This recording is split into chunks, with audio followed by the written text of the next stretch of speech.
Que tout ce qui respire loue l'Éternel. Alléluia. Dans sa présence, tout s'écrit.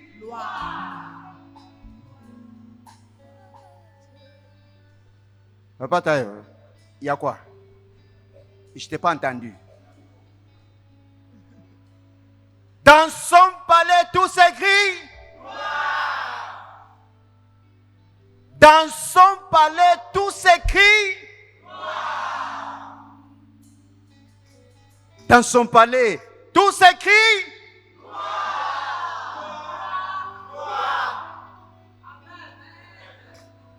Alléluia. Acclamons le Seigneur, s'il vous plaît. Maranatha, viens Seigneur Jésus. Alléluia. Maranatha. Amen. Est-ce qu'on peut s'asseoir dans la présence du Seigneur, s'il vous plaît? Seigneur, nous te rendons toute la gloire parce que tu en es digne. Nous te prions, Père, pour que tu puisses, que tu viennes et que tu règnes au milieu de nous.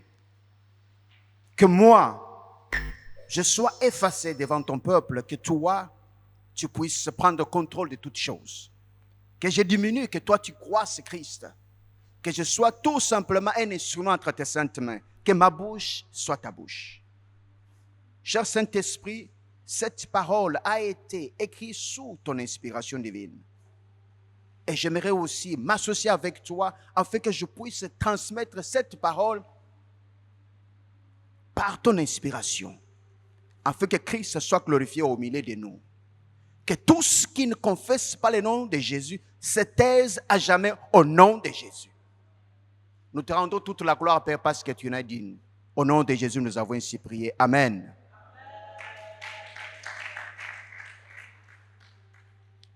Nous allons commencer notre partage de ce matin en lisant le livre de Josué au chapitre 1er, que nous connaissons nous tous. Que ce livre de la loi ne s'éloigne point, verset 8, de ta bouche. Médite-les jour et nuit pour agir fidèlement selon tout ce qui est écrit. C'est alors que tu auras des succès dans ton entreprise. Alléluia. Alléluia. Je crois que vous maîtrisez bien français mieux que moi. C'est alors que tu auras du succès dans ton entreprise. C'est alors que tu réussiras. C'est ce que la parole de Dieu dit.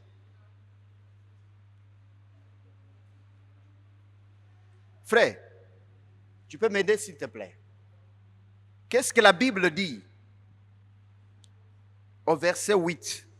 Lis ce qui est écrit dans ta Bible là.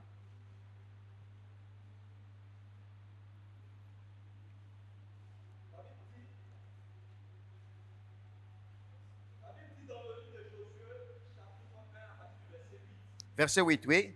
Que celui de la loi ne s'éloigne point de ta bouche. Amen. Que ce livre de la loi ne s'éloigne point de ta bouche. Médite-le jour et nuit pour agir fidèlement selon tout ce qui est écrit, car c'est alors que tu auras du succès dans tes entreprises, c'est alors que tu réussiras. Amen. C'est alors que tu auras du succès dans tes entreprises et c'est alors que tu réussiras. Amen. Alléluia. Nous avions parlé la fois passée donc de la maturité spirituelle. Vous êtes d'accord avec moi? Nous nous sommes baladés un peu pour essayer un peu de comprendre ce que c'est que la maturité spirituelle et ce qui a été fait. Les bases étaient placées. Pour qu'une maison soit bien construite, donc il faut que les fondements soient aussi bien faits. Ce n'est pas Frère Désiré qui va me contredire. Donc, pour qu'une maison soit bien bâtie, c'est le fondement.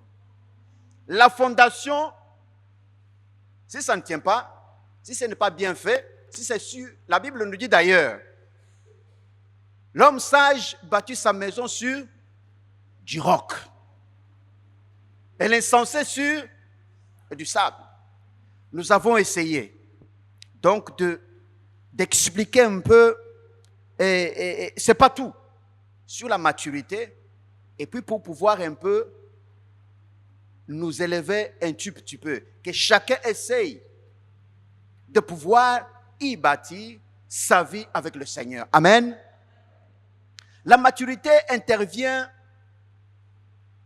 dans tous les domaines de la vie. Non seulement sur le plan spirituel, mais dans tous les domaines de la vie. On maîtrise un peu les choses. Dans notre sens, on appelle ça la maturité. On avait parlé en disant que la maturité, selon le monde, c'est que la personne arrive à faire les choses sans l'aide de qui que ce soit. Il devient en quelque sorte indépendant. Amen. Mais par contre, avec le Seigneur, la maturité spirituelle, nous faisons l'inverse. Nous dépendons totalement du Seigneur. Alléluia. La même chose lorsque nous voulons croître aussi dans le Seigneur, nous devons d'abord faire quoi? Nous devons d'abord commencer à marcher pour mieux s'asseoir. Or, dans le monde, un enfant doit d'abord apprendre à s'asseoir pour pouvoir commencer à faire quoi? À marcher. Dans le Seigneur, tu ne peux pas faire ça. Tu dois marcher selon la parole de Dieu. Là, tu seras bien assis dans la parole. Je ne sais pas si vous me comprenez. Dans le monde, un enfant qui naît, il doit d'abord apprendre à s'asseoir. Les parents sont là. Il va tomber. On met les coussins peut-être. Et puis à un moment donné, les petits commencent maintenant à bouger seuls. Et toi qui arrives là, donc on te dit, il va tomber. La maman te dit, non. Il s'est amélioré. L'enfant s'est amélioré. Et puis bon, vous laissez l'enfant là, il commence à bouger, pleurer, donc il ne va pas tomber. Et puis à un moment donné, on trouve l'enfant qui commence maintenant à marcher à quatre pattes. Il commence à marcher à quatre pattes. L'enfant bouge, se déplace à quatre pattes.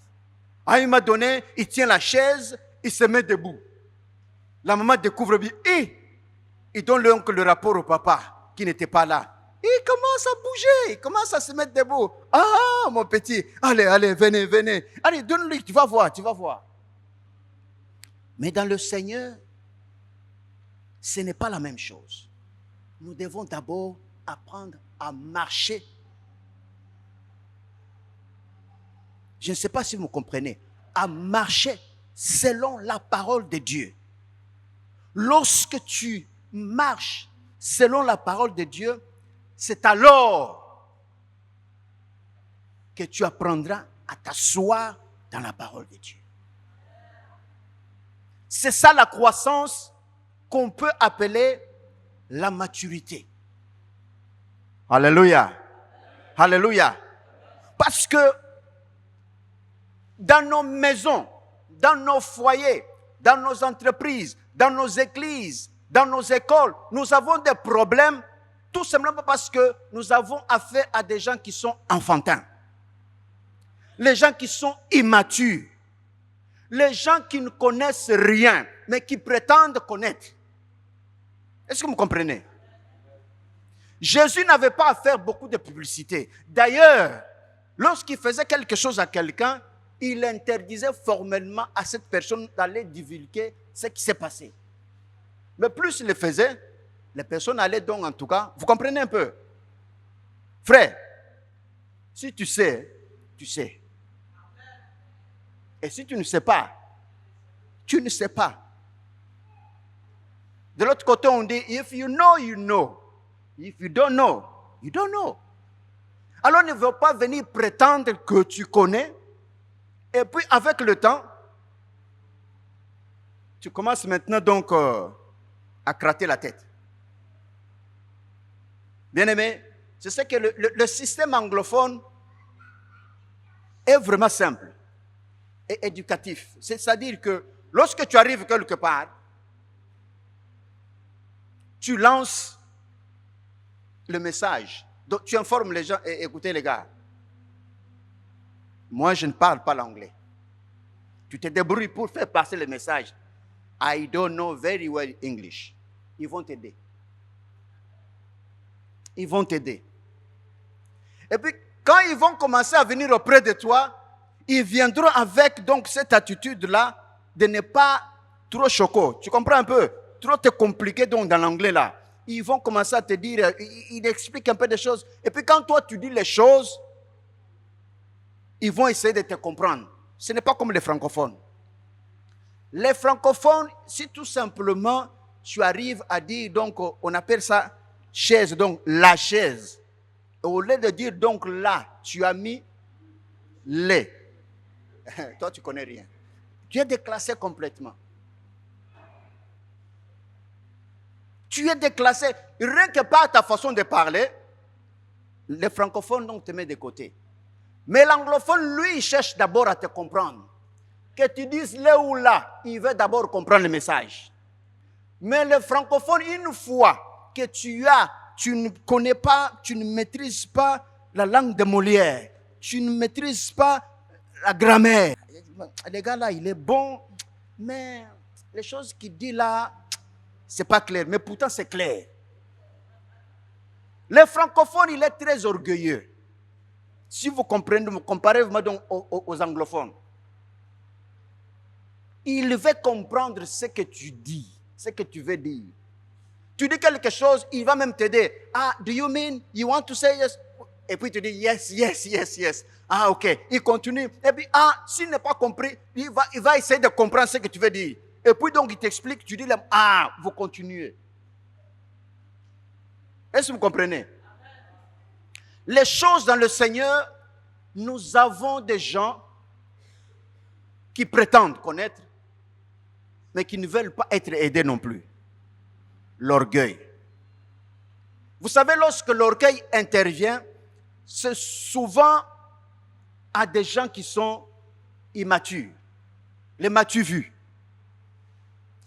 Lorsqu'on était petit et qu'il fallait donc aller au cinéma, il y avait le cinéma donc où c'était écrit donc enfant non admis. Il y avait la guerre, donc il faut avoir 18 ans. On avait nos cartes d'identité. Parfois donc on allait donc un peu bricoler dedans, changer donc la date pour montrer vraiment que bon, on est mature, on est adulte. Tu arrives là, tu changes un peu la voix. On connaît que ce n'est pas ta voix, mais tu changes la voix. Eh, mon petit, ça t'a ça? Oui, ça m'a ça. Ah. Vous voyez un peu? Vous vous mettez dans des situations difficiles. Si tu ne sais pas, laisse-toi enseigner. Il faut respecter ceux qui ont vécu. J'ai vu ça écrit quelque part là. Du respect. Il faut respecter ceux qui ont vécu. Donc les gens qui ont de l'expérience.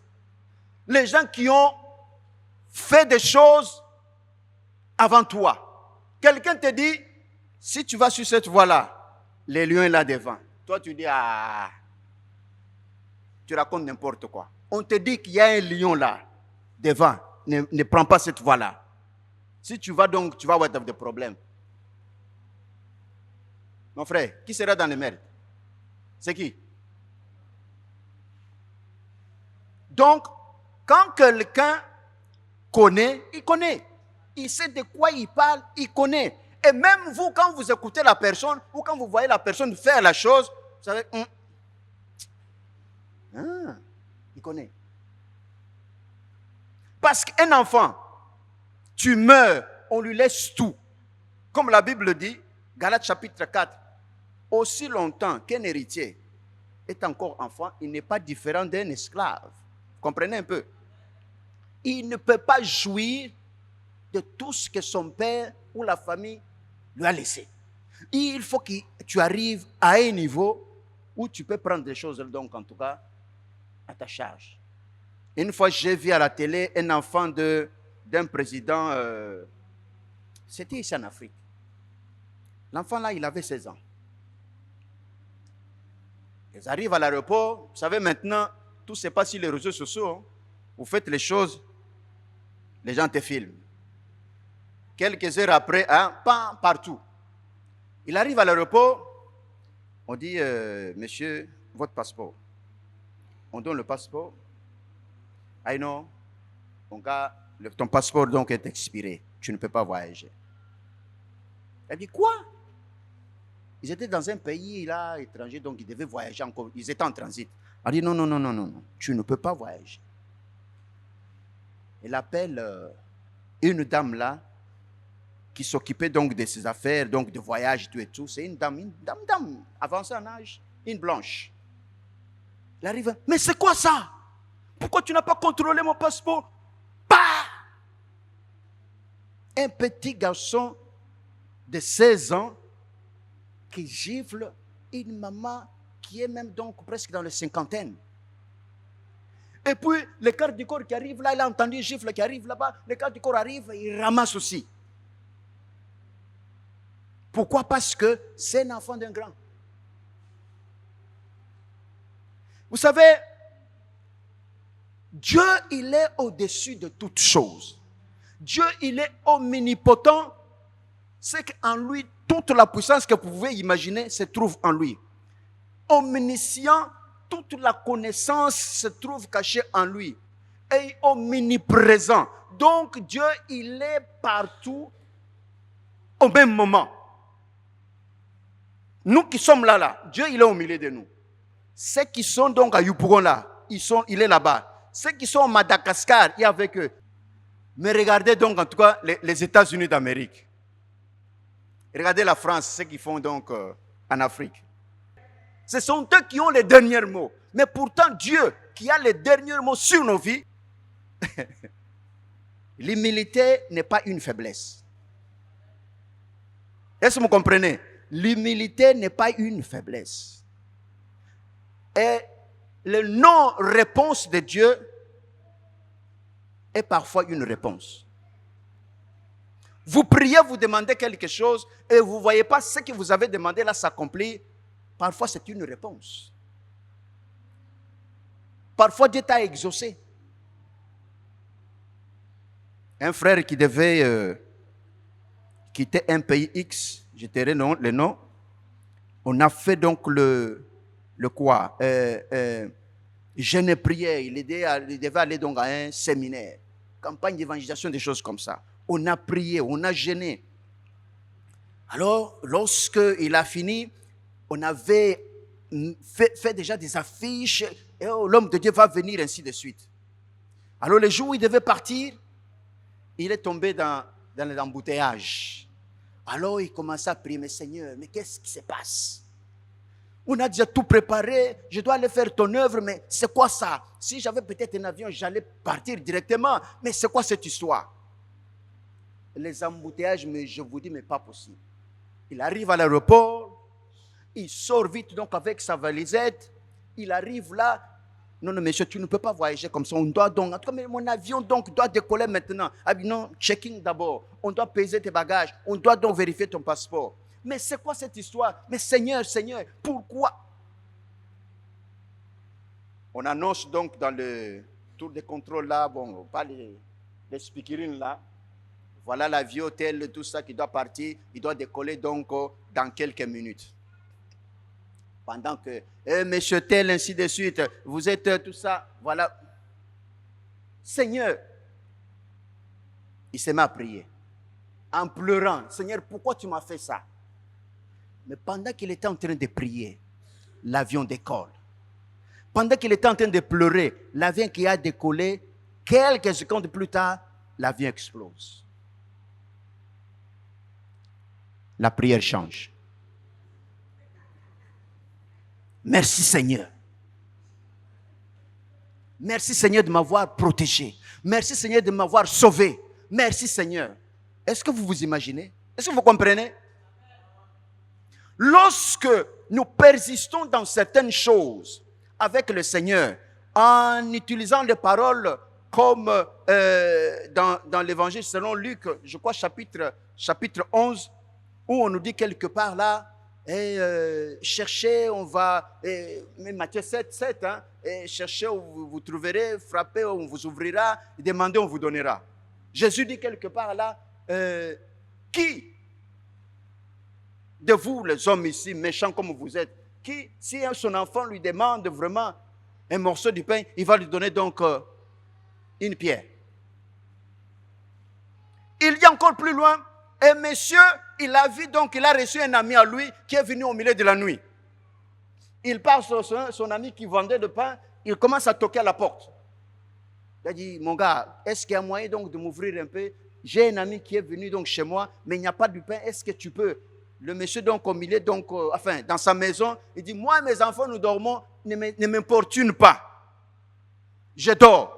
Les gars continuent. Jésus continue en disant aussi, le monsieur là va se lever, pas tout simplement, il respecte son ami, mais il va donc le servir pour qu'il le laisse quoi? En paix. Alors nous continuons à prier, Seigneur, Seigneur, mais il y a parfois certaines choses que le Seigneur nous préserve. Qu'il y a le Seigneur certaines choses que Dieu ne peut pas nous permettre de recevoir à ce moment-là, parce que ça peut nous causer beaucoup de tort. Comme cet homme, il a vu l'avion exploser. On n'entend pas, on me regarde. C'était l'avion là où il devait être.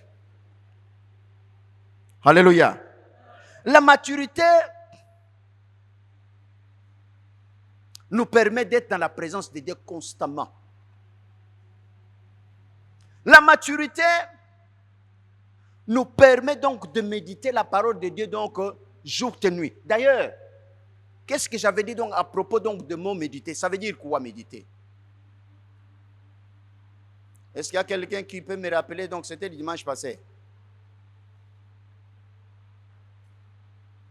Oui frère.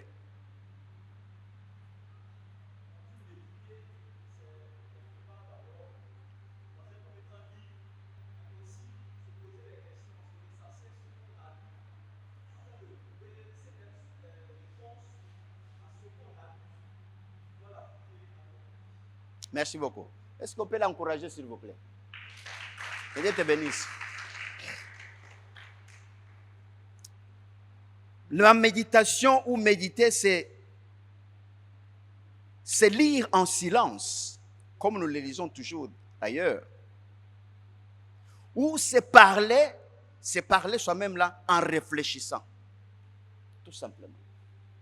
C'est une lecture silencieuse où toi-même, donc, tu te parles en réfléchissant.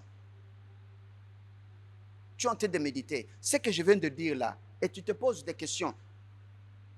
Quel est le message que le Seigneur veut me communiquer au travers de ce que je viens de dire?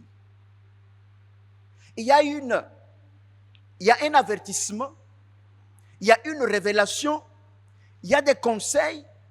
Le Seigneur me reproche quelque chose. Tout ça, c'est ça qu'on appelle méditation. Tu es en train de méditer. Mais souvent, bien aimé, souvent lorsque nous lisons la Bible, la plupart d'entre nous, nous lisons comme ça, ça c'est, je vois, le frère là, il est comme ça.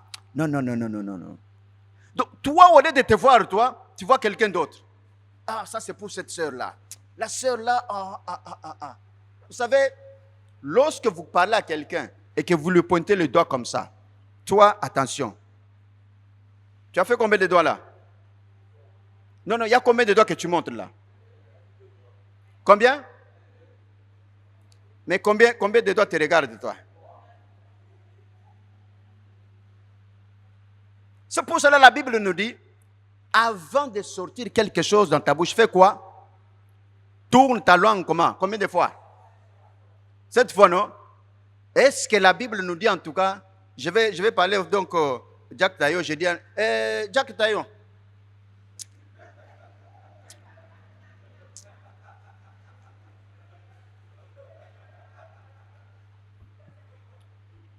Jack Tayo. Non, il ne s'agit pas de ça. Il ne s'agit pas de ça. C'est là. Réfléchis d'abord. La maturité, c'est voir, juger et agir. Ces trois choses-là, comme je le disais la fois passée. Tu es devant quelque chose, avant donc de prendre une décision, tu regardes qu'est-ce qui se passe, tu observes, tu analyses, et puis après, tu prends la décision. C'est ça qui tourne la langue cette fois. Et quand quelqu'un te fait du mal, combien de fois tu dois pardonner? Pardon combien?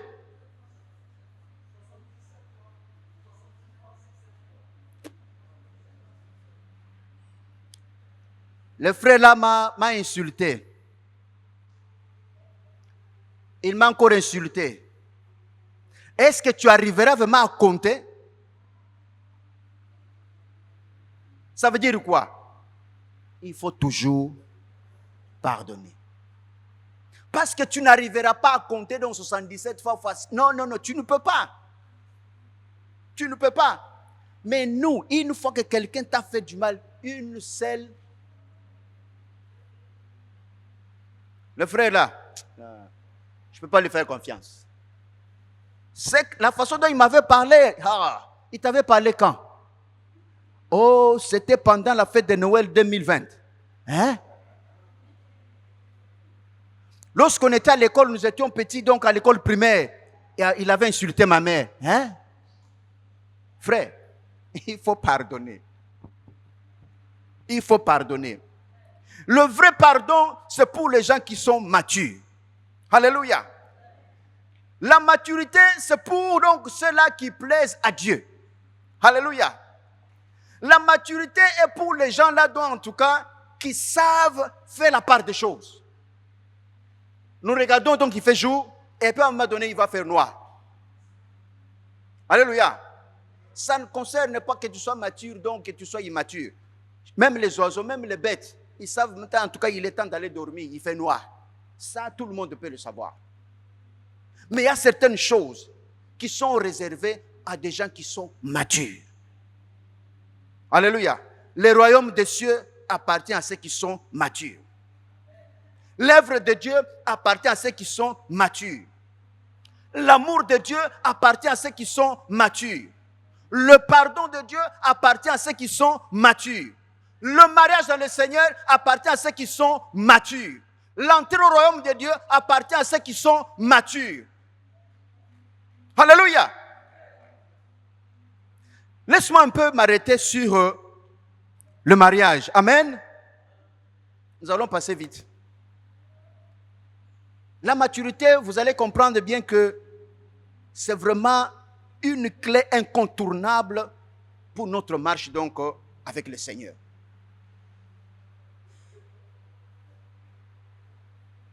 Vous comprenez? Si tu médites cette parole, si tu la lis, si tu te parles en réfléchissant, c'est alors que tu auras quoi?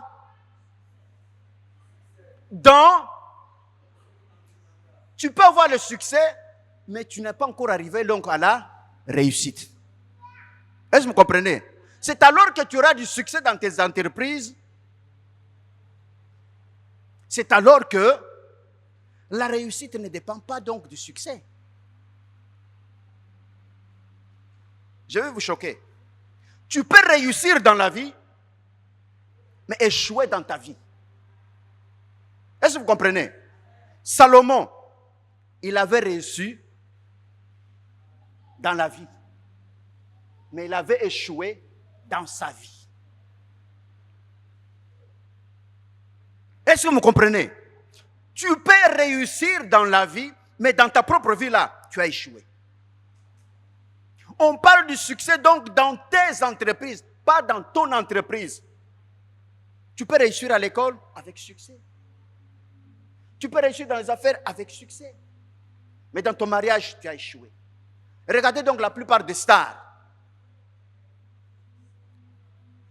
Regardez la plupart des stars. Parfois donc en tout cas tu dors comme ça, tu te dis, hey, si moi je pouvais être donc qui? Attends un peu. Drogba, un grand footballeur.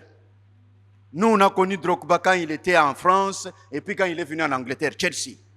Didier Drogba. Mais ici, en tout cas, tout le monde connaît Didier Drogba, n'est-ce pas? ce qu'il a fait donc dans le milieu du football. Mais beaucoup d'Africains ne peuvent pas. Vous comprenez un peu? Mais quelque part là, lorsque vous creusez un peu, il a eu un peu de problème donc dans la vie donc de couple. Il y a même encore un autre que j'aimais beaucoup. Il jouait pour Arsenal. Il a tout perdu celui-là. Il s'appelle Eboué. Mais c'était quelqu'un qu'on admirait. C'était mon gars. Mais la femme, à un moment donné, elle dit, je t'attends au tournant. Donc, elle était partie là avec quelque chose là. Et il a épousé le monsieur. Ils ont fait les enfants. Un jour, mon gars, il rentre chez lui à la maison. Il trouve la police devant la porte. Il dit, monsieur, qu'est-ce que vous faites devant chez moi? Il dit, monsieur, retourne là où tu viens. Mais c'est quoi? C'est moi et tout ça, c'est chez moi. Il appelle la femme. Non, la femme ne veut pas venir. Monsieur, tu n'es pas chez toi. Tu ne peux pas entrer ici. Dégage. Du jour au lendemain, le monsieur s'est retrouvé homeless, donc sans abri. Il a tout perdu comme ça. Mais quand vous entendez parler donc de ce monsieur-là, il a quitté Arsenal, il est parti jouer, je crois, en Turquie. Il avait beaucoup de biens. Mais du jour au lendemain, tu peux réussir. La vie donc de Salomon. Quelque part là, il écrit, vanité de vanité, tout est vanité. Frère, en méditant la parole de Dieu, en grandissant dans la parole de Dieu, c'est à ce moment-là que tu peux réussir dans plusieurs choses, dans tout ce que tu entreprendras. Pas seulement dans un domaine, tu vas réussir. La Bible d'ailleurs dit ceci, c'est la bénédiction de l'Éternel qui, et il fait suivre d'aucuns. Mais vous voyez les gens, ils se marient, oh Dieu m'a béni. Non! Ce n'est pas encore ça la bénédiction. On ne peut pas. Ça, ce sont les effets de la bénédiction. Est-ce que vous comprenez? Lorsque nous voyons donc les arbres là bouger, ça veut dire quoi? Le vent vient de passer. C'est le fait que le vent vient de passer. C'est le vent qui fait bouger. Donc, vous comprenez un peu? Parce que quand vous voyez les tourbillons, c'est sur place. Vous voyez les camions, quand les camions passent, là, il n'y a pas de goudron. Qu'est-ce qui se passe? C'est la poussière, ainsi de suite. C'est le fait que le camion est passé qu'il y a souvent donc de poussière. Mais lorsque vous entrez dans les mariages, ce ne sont que les faits donc de bénédiction. Parce qu'à un moment donné, tu vas commencer à lutter maintenant pour avoir les enfants. Les enfants ne commencent pas à venir. Elle dit, mais toi, Dieu t'a béni. Mais comment Dieu t'a béni? Tu n'arrives pas à avoir les enfants. Tu as les enfants, tu as des problèmes maintenant pour faire nourrir ces enfants-là. Mais au début là, quand tu t'es marié, Dieu m'a béni, j'ai trouvé un homme. Dieu m'a béni, j'ai trouvé une femme. Mais maintenant, comment ça se fait que tu n'as plus d'enfants et ça devient encore un sujet de prière? Tu n'arrives pas à nourrir ces enfants, ça devient encore un sujet de prière. Bien aimé, ce ne sont que les effets de la bénédiction. Parce que la bénédiction de Dieu, il a fait suivre d'aucuns.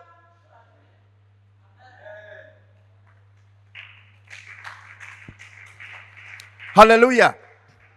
Alléluia. Bien-aimés, nous devons comprendre bien les choses.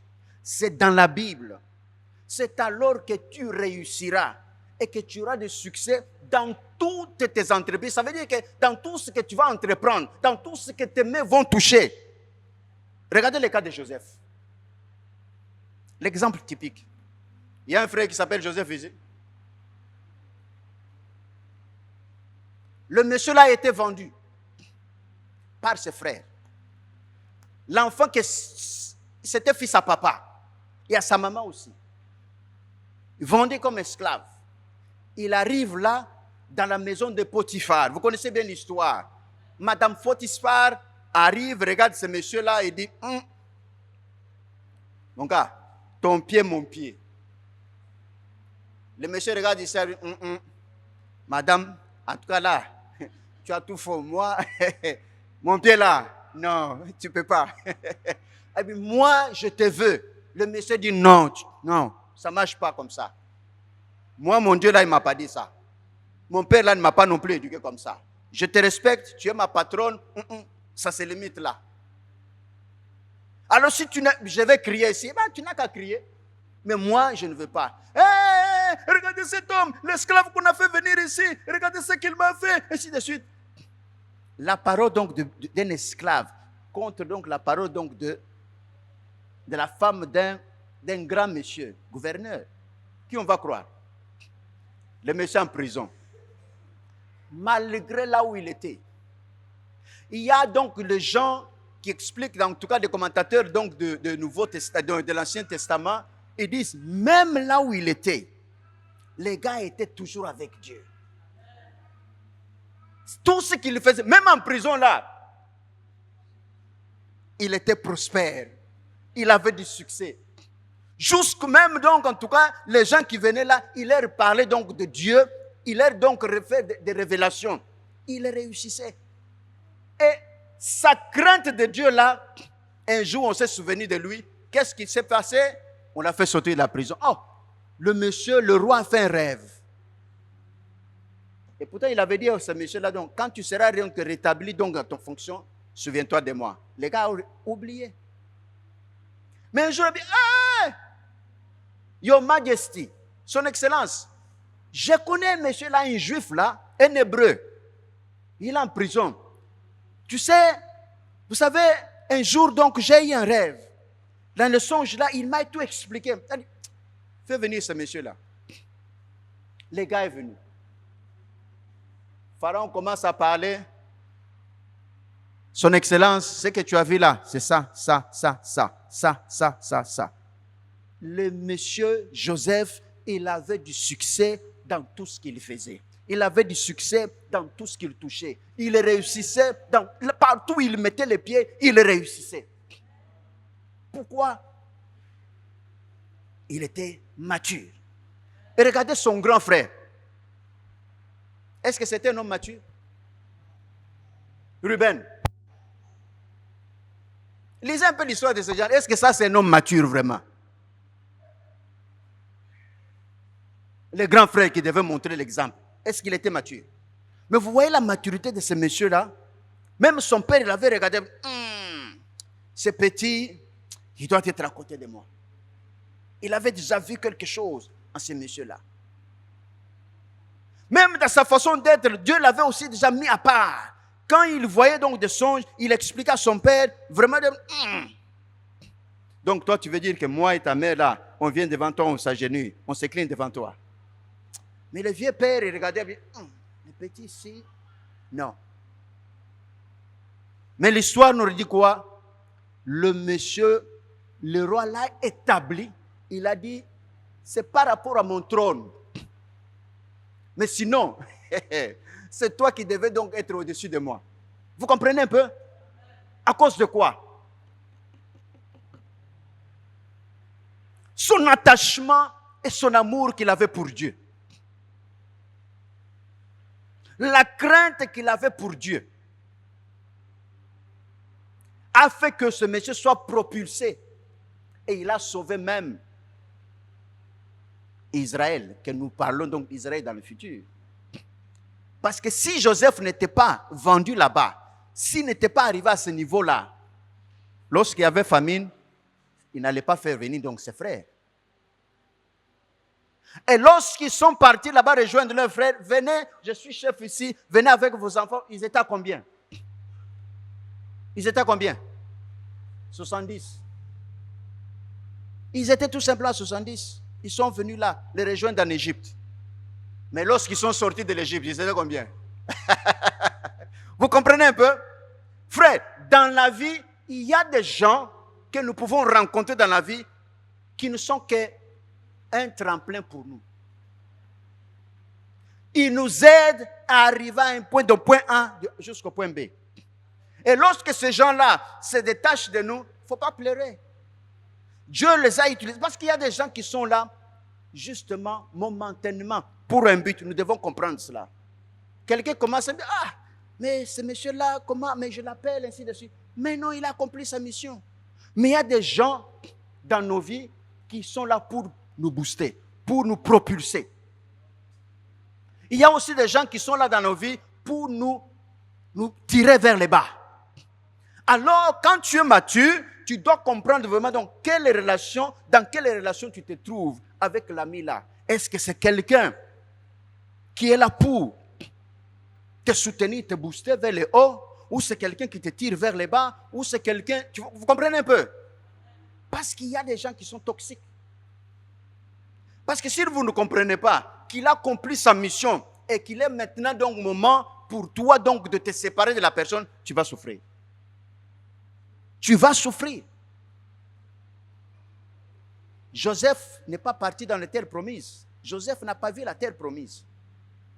Mais pourtant, il était un grand dans la maison de son père. Il a fait sa mission tout simplement de sauvegarder donc en tout cas Israël. Pour que Dieu puisse les utiliser plus tard. Si Joseph avait cédé aux tentations de la femme de Potiphar, je crois que ça allait être fini. Est-ce que vous êtes d'accord avec moi? Bien aimé, vous pouvez vous retrouver dans une situation, dans d'autres situations qui sont déterminantes pour ton avenir. Et dans ton avenir là, beaucoup de personnes dépendent de toi. Tu peux être un Joseph pour ta famille. Tu peux être un Joseph pour cette église. Tu peux être un Joseph donc là où tu vis, mais sans que tu le saches. Mais lorsque tu vas vivre maintenant dans le compromis, l'avenir de plusieurs sera donc affecté. Et Dieu te rendra de compte. Tu auras à rendre compte devant Dieu. Alléluia. C'est pour cela, lorsque les choses arrivent dans nos vies, il n'y a pas le hasard avec Dieu. Il n'y a pas. Avant que les choses nous arrivent, parce que quelqu'un ne peut pas dire en tout cas, Dieu m'a tenté. Non, Dieu ne tente personne. C'est dans la Bible. Mais le Dieu nous met dans une situation où il doit vraiment donc en tout cas nous tester. Vous êtes en première année, vous devez passer en deuxième année. Comment ça se passe? Est-ce qu'il n'y a pas des examens? On appelle ça test, non? Si tu échoues, est-ce que tu vas passer? Tu arrives donc dans la situation, par exemple, de Joseph. Sûrement, dans le plan divin de Dieu, peut-être qu'il allait susciter quelqu'un d'autre. Comme Joseph donc avait échoué, sûrement peut-être qu'il allait susciter quelqu'un d'autre. Mais bien aimé, ne retarde pas certaines choses de la part de Dieu. Pour ta vie. Cela nécessite la maturité, s'il vous plaît. Parce que lorsqu'on n'est pas mature, on n'avance pas. Lorsqu'on n'est pas mature, on est source de beaucoup de problèmes. On est toxique. Tout ce que tu dis, même si c'est avec beaucoup d'importance, c'est dilué. Un enfant peut venir ici, il veut ouvrir la bouche pour parler. Ah, toi aussi vas jouer là-bas. Mais pourtant, donc, il voulait dire quelque chose de bien. Mais à cause de son âge, il a dit, ah, toi là-bas. Va jouer avec les... Qu'est-ce que tu fais avec les grands ici? Mais plus tard, mais pourquoi tu n'es pas venu? Mais papa, moi j'étais venu te dire, en tout cas tu m'as chassé. Pourquoi? À cause de son âge. Ce qu'il dit n'est pas pris en considération. La même chose aussi, bien-aimé. Vous savez que lorsque vous lisez le livre donc, de Zacharie, donc au chapitre 2, vous allez voir que lorsque nous sommes là, en tant qu'enfants de Dieu, nous nous présentons devant Dieu, qu'est-ce que Satan fait? C'est l'accusateur. Satan toujours jusqu'aujourd'hui l'accès au ciel. Tu l'as, qui l'a? Josiane. Ah, Dieu, toi-même regarde. C'est Josiane là. Regarde un peu Josiane, comment elle fait des choses là. Hein? Non, il faut laisser. Regardez ce qu'il avait fait hier là. Et puis donc, toi tu veux bénir parce que c'est ta fille. Mais regardez toi-même. Dieu, est-ce que tu n'es pas juste? Est-ce que tu n'es pas saint? Est-ce que tu vas... Dieu regarde comme ça, je respecte. Ta fille blanche là, et regarde. Regardez toi-même, regardez. Regardez comment il a tordu donc l'oreille donc de son enfant. Regarde, l'enfant est en train de pleurer. Hein. Satan, c'est un accusateur. Père de mensonges. Nous devons grandir.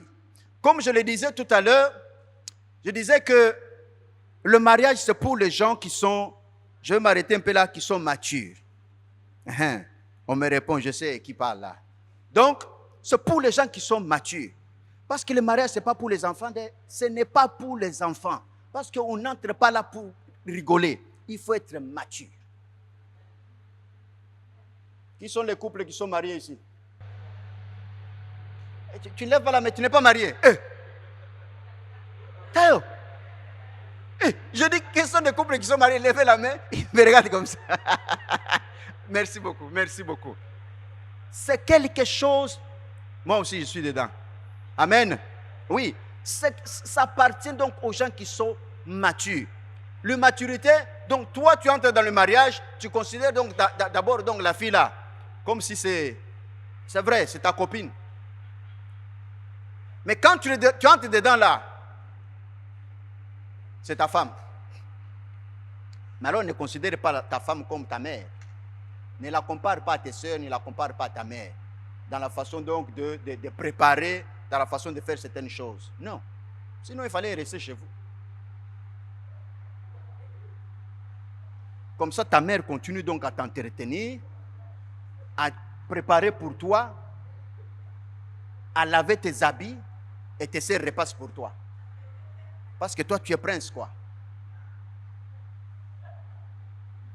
Alors là, toi, fille, là, quand tu te maries aussi, ne prends pas ton mari comme ton père.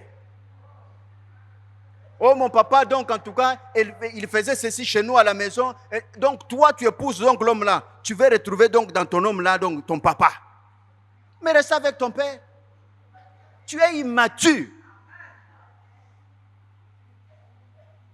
La maturité nous pousse à considérer d'abord les autres. Ou dans la façon donc de prendre des décisions, réfléchir en se disant quelles sont les conséquences ça peut donc en tout cas impacter les autres. Dans mon mariage, je suis chef. Et le chef doit être traité donc en tant que chef. Mais le chef doit être modèle. À l'exemple de Jésus. Parce que c'est notre modèle par excellence. Où on nous dit, hey, femme, soyez, un homme fait quoi? Aime ta femme. Parce que quand on dit soyez soumise là, ça s'arrête là. Mais homme là, quand on dit donc un homme fait quoi? Aime ta femme. Ça ne se limite pas là. On dit homme, aime ta femme comme Christ a aimé son Église. Ça ne se limite pas là. Il s'est donné lui-même pour cette Église-là. Il l'a sanctifié avec son sang. Hein? Et vous trouvez ça facile?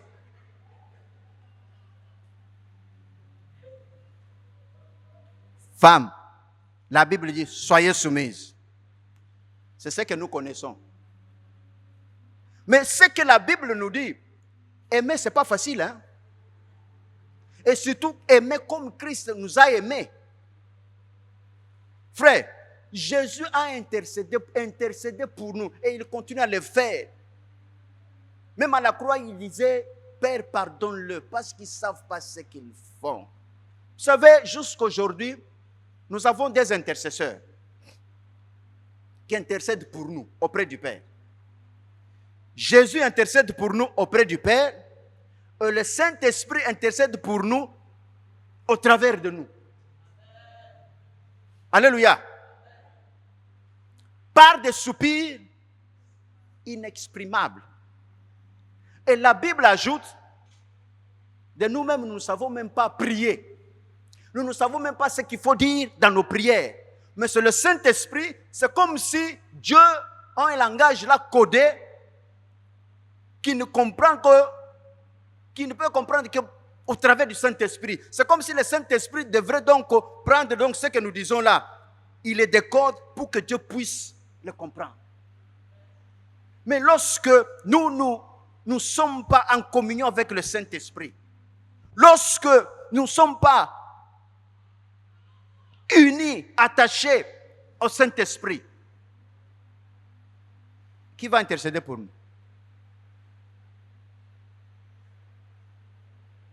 La maturité nous pousse à comprendre ces choses.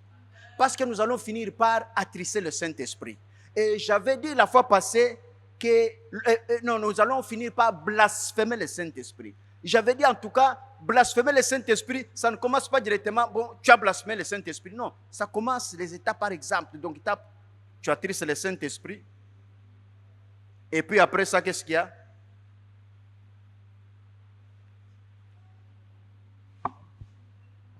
Aidez-moi, non, s'il vous plaît. Quand tu as attristé le Saint-Esprit, qu'est-ce qui se passe après? Tu le résistes.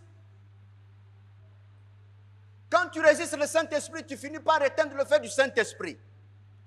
Quand tu as éteint le feu du Saint-Esprit, tu risques à faire quoi maintenant? À l'endurcissement. Et une fois que tu es maintenant atteint ce niveau-là, tu ne sais plus faire la part des choses. Mais tu as commencé tout simplement par l'attrister. Attrister, nous finirons par donc en tout cas faire quoi? Résister. Et lorsque nous avons résisté le Saint-Esprit, cela nous pousse à faire quoi maintenant? Vous allez éteindre le feu du Saint-Esprit. Et lorsque nous ne continuons pas à comprendre certaines choses, ça va nous pousser maintenant à atteindre maintenant un autre niveau qui est l'endurcissement du cœur. Quelqu'un qui est déjà endurci, bien aimé, pour que cette personne-là arrive à te comprendre, pour que cette personne arrive donc à demander pardon, c'est tout un problème. C'est là où la personne va maintenant arriver maintenant donc à blasphémer. Mais tu peux te demander en tout cas, est-ce que moi j'ai déjà blasphémé ou pas? Mais bien aimé, tant que tu as encore en toi cette envie-là, donc tu as fait quelque chose, tu veux demander pardon. Non, c'est que tu n'as pas encore donc attristé blasphémer. Parce que blasphémer, bien aimé, c'est quelqu'un, il a fait du mal, on est en train de lui dire, ce que tu as fait là est mauvais. Il dit non, non, non, non, non, non. Non. Frère, c'est toi qui vois ça comme ça. Mais moi, je n'ai pas fait du mal. Ça, c'est l'endurcissement du cœur. Alléluia. Dans le mariage, il y a des gens parfois qui disent souvent, moi, on ne m'aime pas. Et souvent ça, ce sont nos sœurs qui disent ça. Il ne m'a jamais dit en tout cas je t'aime. Mon mari là, il ne m'a jamais dit je t'aime. Hein? On est comme ça là, on vit comme des frères et sœurs. Mais pourtant il y a plusieurs façons donc de parler donc de l'amour. Surtout chez nous ici en Afrique. Ah, pardon. Mes frères, je dois parler aux... Mes sœurs, vous êtes d'accord avec moi? Vous êtes d'accord avec moi? Il n'y a pas de sœurs ici. Amen. Mes sœurs, je vais aussi parler donc contre vous. Mes frères, vous êtes d'accord avec moi? Vous êtes d'accord avec moi? Amen. Parce que ce que nous disons là, c'est la vérité. Le langage de l'amour, on doit comprendre. Il y en a combien? Il y en a combien? Le premier, c'est quoi? Alléluia. Il y en a 5, non? Vous comprenez bien qu'il y en a 5. Et vous savez qu'il y en a 5. Bon, numéro 1.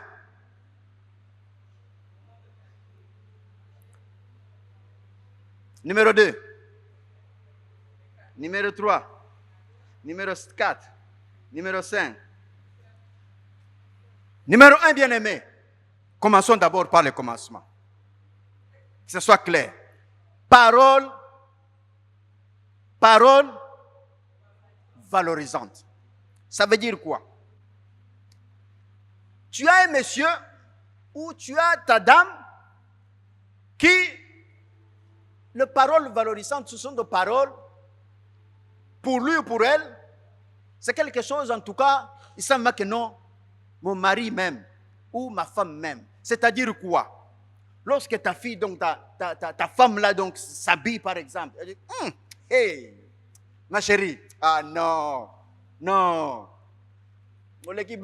donc tu les dépasses toutes.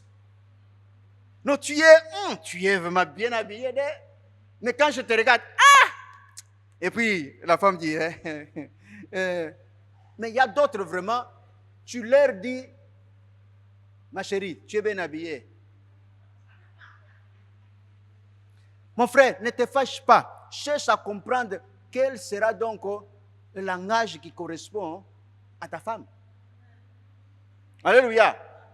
Donc, elle aime bien des compliments. Elle aime bien donc être, donc, les valeurs valorisantes, c'est que tu encourages la personne dans ce qu'elle fait. Tu dis, tu as bien fait aujourd'hui, hein? Ton travail là. Donc, c'est des encouragements, des paroles donc, en tout cas, qui valorisent. Mais toi, tu dis, ta femme est habillée là, elle te dit même, donc c'est une façon même de te dire, moi j'aime bien les compliments. Elle dit, chérie, comment tu me trouves là? Ah, va là-bas toi aussi. Hein? Tu te trouves encore une petite fille là, une vieille maman comme ça, une vieille mère comme toi. Tu t'habilles comme ça, comme une petite fille. Ta jupe là, tu trouves moi que c'est bon là? Pour une femme mariée, tu trouves ça, c'est bon ça? Ah, voilà, va là-bas. Ah! Frère, est-ce qu'on dit ça? Est-ce que c'est comme ça qu'on fait? Donc, elle a lancé un cri d'alarme. C'est ce que j'aime bien. Donc, quand tu me dis ça, je me sens... Vous comprenez un peu? Parce qu'une femme comme ça, frère, une soeur comme ça là, il va trouver un petit là qui passe sur la route là avec les tricycles là.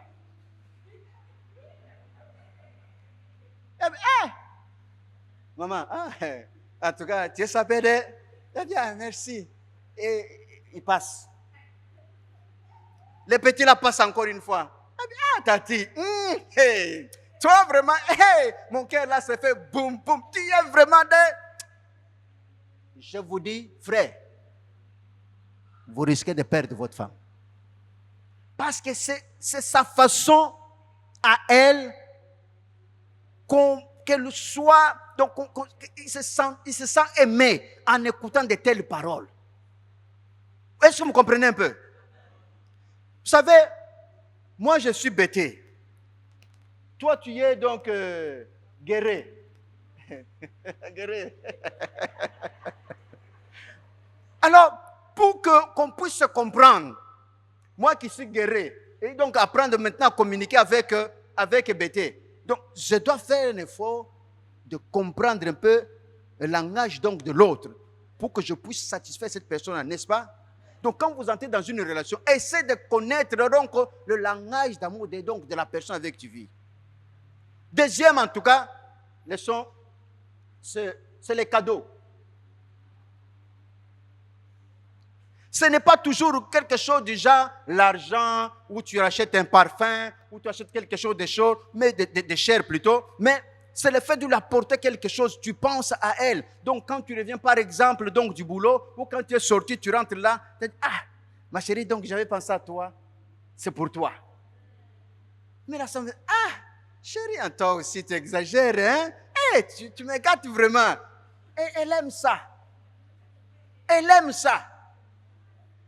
Parce qu'il y a des gens, donc, tu fais des choses comme ça, tu prends, mets seulement sur la table, là, merci. Mais le monsieur dit, mais est-ce que tu sais au moins combien ça m'a coûté? Est-ce que toi aussi, est-ce que je t'avais demandé de m'acheter ça? Ici, là, donc, tu ne vois pas que bon, les enfants ne sont pas partis à l'école, on l'avait chassé, donc toi, tu prends là, donc, pour aller acheter les bijoux. Est-ce que moi, je t'avais demandé ça? Est-ce que les bijoux, là, c'est ça qu'on va manger?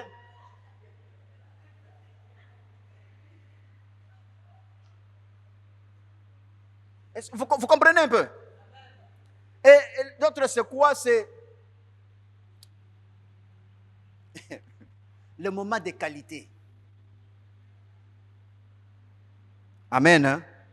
Le moment de qualité, c'est-à-dire que celle ou celui qui a cette façon-là d'être donc aimé, c'est tu passes du temps avec la personne, comme moi, par exemple, donc vous vous mettez là, vous parlez un peu donc vous planifiez certaines choses. Mais chérie, tu vois, qu'est-ce que tu penses un peu de ça? Ça ce moment-là, le téléphone est coupé.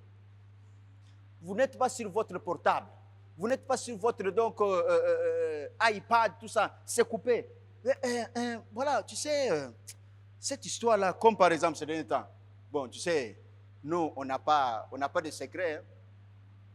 Moi et ma femme, nous aimons beaucoup l'Afrique. Chaque fois donc on s'assied là, il reste combien là? Il reste 5 minutes.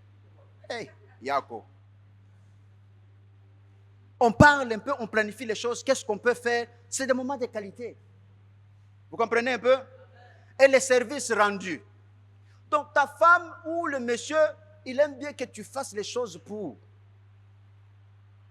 Moi, j'aime pas trop passer du temps à la cuisine. Mais on y est par les cas de force majeure. Il faut passer à la cuisine. Il faut faire des choses. Mais même si on n'aime pas, mais il faut le faire.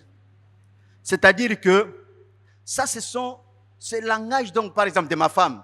C'est ça. Donc, les services rendus.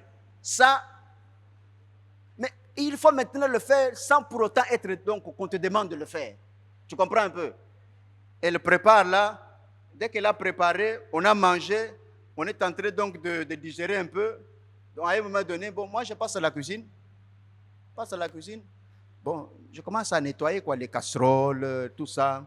Je nettoie. Bon, on a fini. On vient, je m'assieds. Et puis, on continue donc à... Vous comprenez? Et puis, la première des choses, quand il se réveille le matin, là, se rouvre seulement la porte de la cuisine. Ah bien, mon cœur est apaisé. Ah, merci beaucoup. C'est ça, en fait.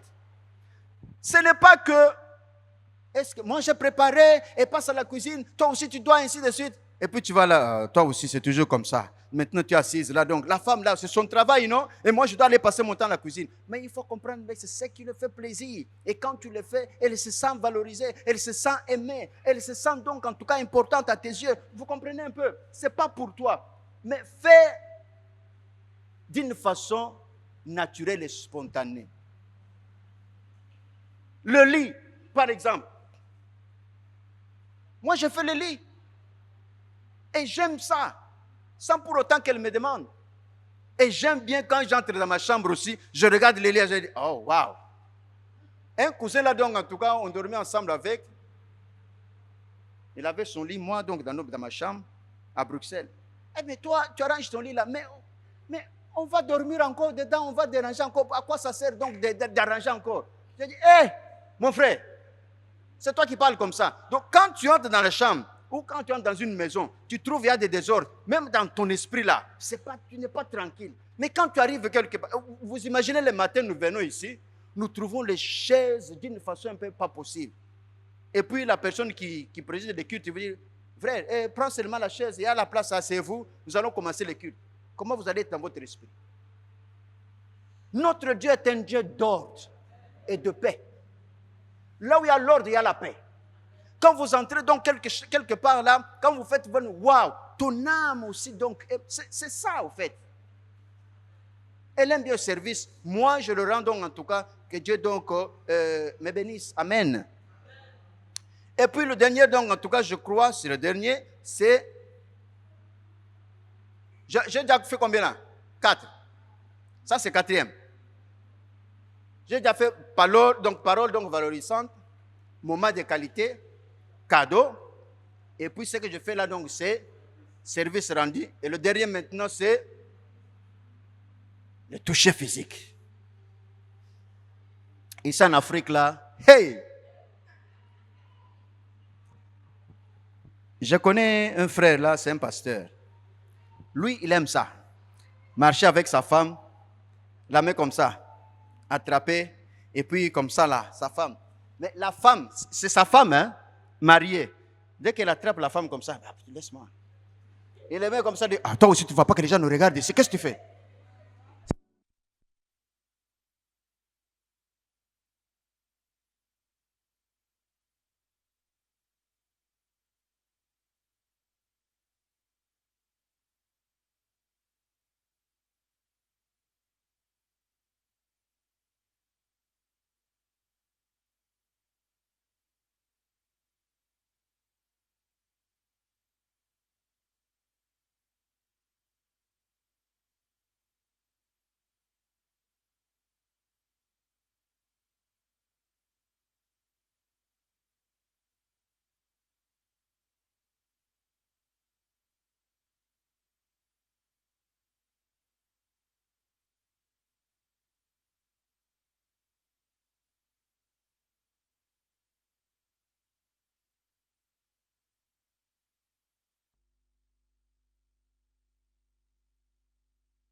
maman Hortense. Parfois, donc, on dit, hé, viens père, ça va? Elle dit, oui, ça va. Alors que les enfants sont en train de me suivre là. Ok, ton frère là, il va où comme ça? Bref.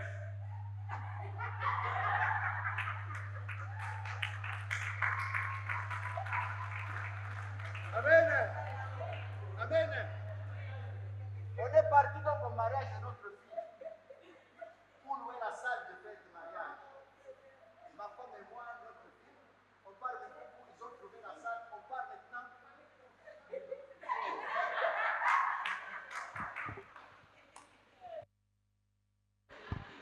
Alléluia.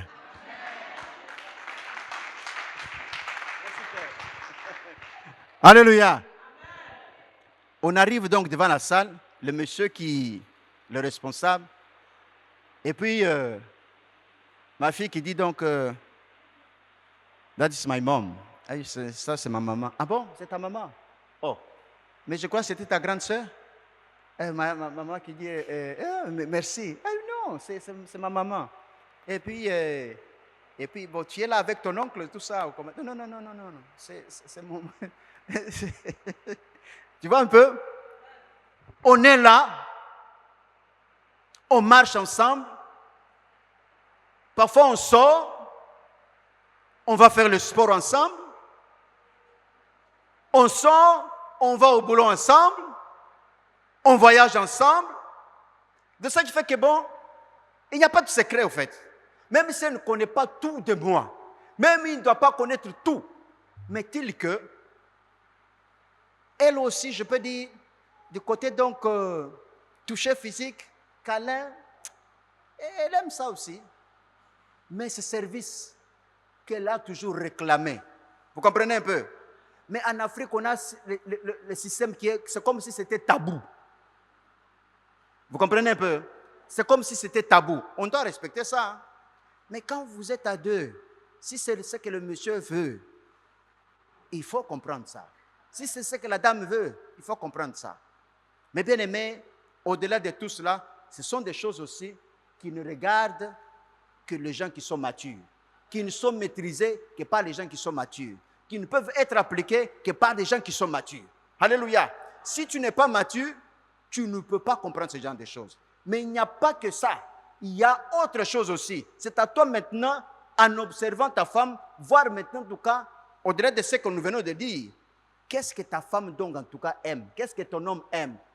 Quand tu fais ça, elle sent vraiment en tout cas, mon mari m'aime, mon homme m'aime. Alléluia. Alléluia. Nous voulons donc en tout cas une église avec des gens qui sont mûrs, matures. Nous voulons donc en tout cas éviter les choses du genre, tel m'a dit, je dois partir. Tel m'a dit, je ne les salue pas. Ça, c'est enfantin, ça. Grandissons dans le Seigneur. Et ça va nous permettre aussi, nous les serviteurs de Dieu, d'évacuer à autre chose. Parce qu'on ne peut pas tout simplement chaque fois venir à l'église pour être des juges. Tel m'a dit en tout cas, réconcilier les gens. Non. Pour être là, pour des petits bobos, imposer les mains à tout le monde chaque fois. Non. Vous pouvez aussi prier pour vous. Parce que la Bible nous dit, voici les signes qui accompagneront ceux qui auront cru. Donc nous devons grandir. Que Dieu nous aide vraiment à méditer sa parole, à la mettre en pratique, afin de pouvoir aller de l'avant. Que Dieu nous bénisse tous. Amen.